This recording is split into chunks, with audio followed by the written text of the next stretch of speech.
So I'm reading a book that I found with some maps, and it made me want to go to the naval website in Madrid, their actual museum, to see because they said that's where these maps were stored.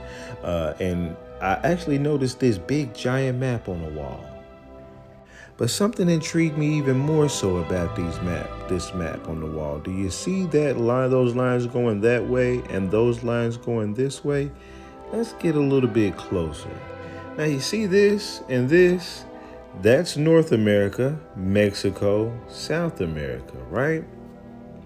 These are all the voyages that Spain did to the Americas. These are also the voyages that Spain did to the Americas, but coming from Spain directly. Now, what is this? What's the point? Well, let's hop back over here. This is the Philippines. You know, the Philippines. Named after this guy, King Philip of Spain. That's why it's called the Philippines. But that may not even be him. Either way, King Philip of Spain. And it says right here, yes, the Philippines were named in honor of King Philip II of Spain in 1543. So all of these Filipinos and Spaniards who've been mixing together. Now, who's been mixing together right there? Well, the original Ayeta people are the indigenous Negrito people of the Philippines. People that got hairstyles and looks like this. Those are your original Filipinos. I got a whole video on it. But as I said, Spaniards have been coming there and they called it the Philippines after King Philip of Spain.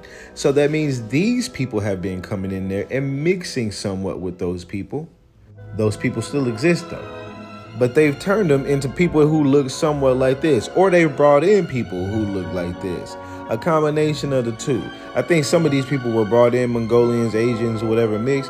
Some of them actually did mix with the Ayetas. And typically you'll see a mixed difference in their hairstyles. And some of those, you can kind of see a difference in the phenotype as well. He might have a little bit of Mongolian in him compared to her. But those same people have been coming to where? Mexico and South America. Now, when we tell you that these people look very close to these people, we're not playing. Why do you think all these ships are going this way? Funny thing also about these ships, notice the number of lines. That's how many different voyagers went that way, right? Notice the very few amount of lines that came directly from Spain to here. Why is that? Wouldn't you think this looks like a shorter distance?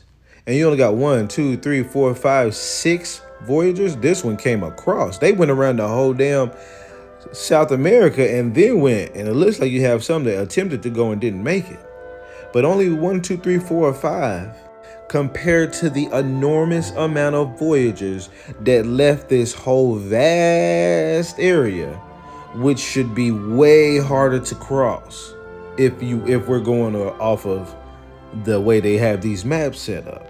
So here's another larger view. You got Filipinos coming way over here, all the way populating there, way over here populating here. Maybe that's why my homegirl Penn keeps telling y'all about this book, and other people too, Asian slaves in colonial Mexico. Or maybe you need more of a visual, okay? Asian slaves in colonial Mexico. Who was colonizing? The Spaniards. They went all the way from there, all the way to there, colonized, and then brought them all the way here. Hardly ever went that way, but they want you to believe they took a ton of African slaves through this way. Even though the Spaniards say, hell no, we ain't sending that many ships that way. It must be something wrong with that motherfucking area. So they went this way.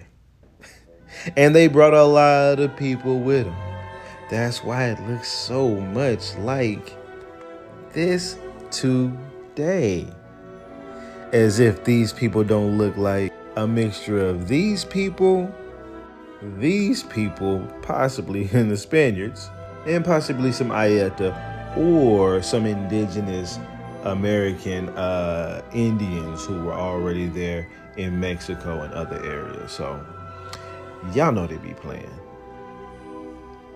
really be playing.